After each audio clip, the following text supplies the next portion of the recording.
and she is the same age as her peers. In the US, it's called a pimp and hoe party. They will take your daughter, they will take your son to these parties, ply them with alcohol, sometimes drugs, take photographs of them having sex, or brutalize and gang rape them, take photos and say, if you do not have sex for money, I will put these pictures out there. So please understand that it's about safeguarding your children by talking to them and protecting them. Please understand this. Keeping your children cotton wool will not protect them. Because sometimes the pedophile is your husband, it is your uncle, it is the nanny. Even female nannies abuse, even female teachers abuse. So protecting them in cotton wool will not work.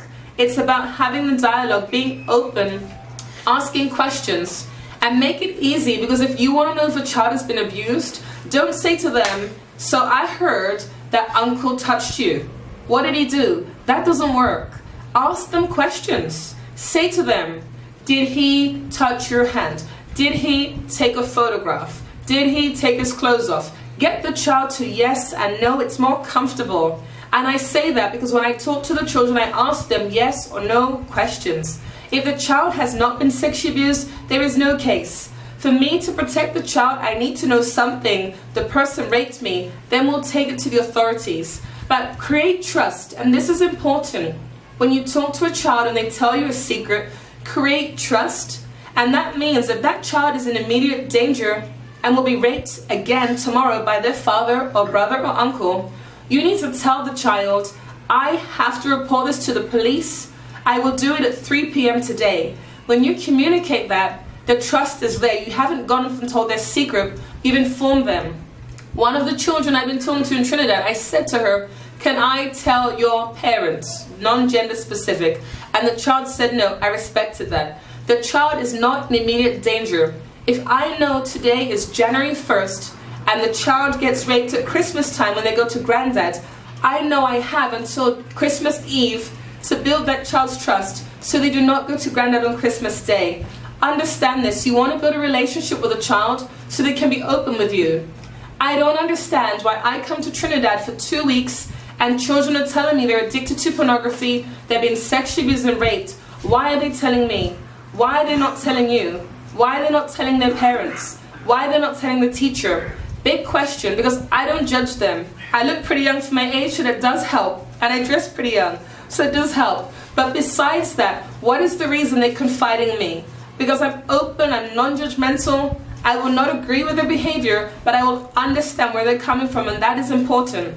And then just finally, branding. This is something that takes place in the United States typically, and it may come across to Trinidad and other countries.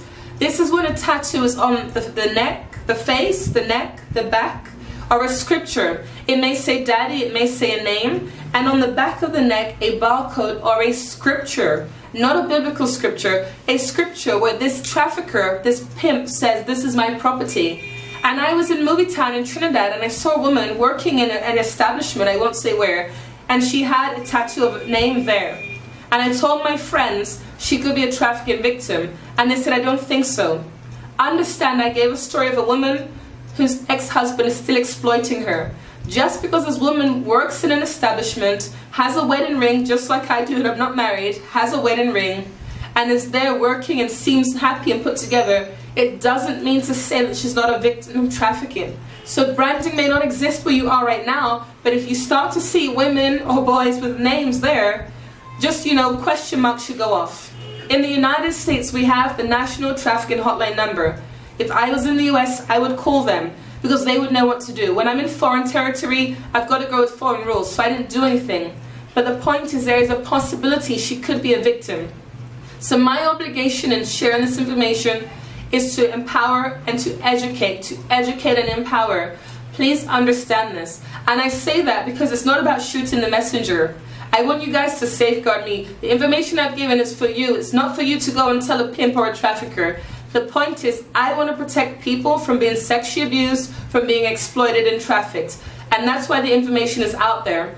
People who do the work that I do have death threats. I know 2 people, one in India, one in California, both of whom had death threats.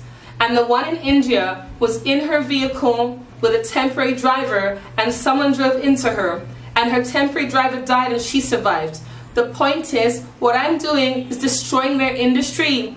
Traffickers see this as a business. They see prostitutes as a product, as a box of frosted flakes, as real deal KFC, as a Mercedes-Benz, and they will do anything to keep their product. I am destroying their industry. They will not like it. So that means safeguard the messenger and don't post this places that will get me into trouble and put my life in danger.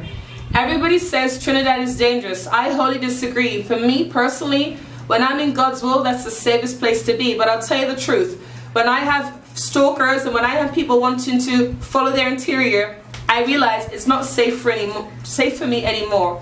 But the nice thing is I can get on the plane and leave. But the point is, information will spread. And my desire is for this information to go around the globe so people can be safeguarded and protected.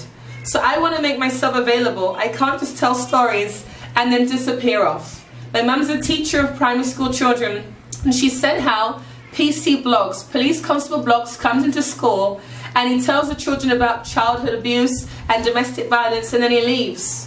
When I first came to Trinidad for 2 weeks, I left.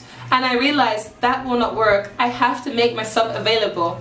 So I have a website. My website is changingcases.org.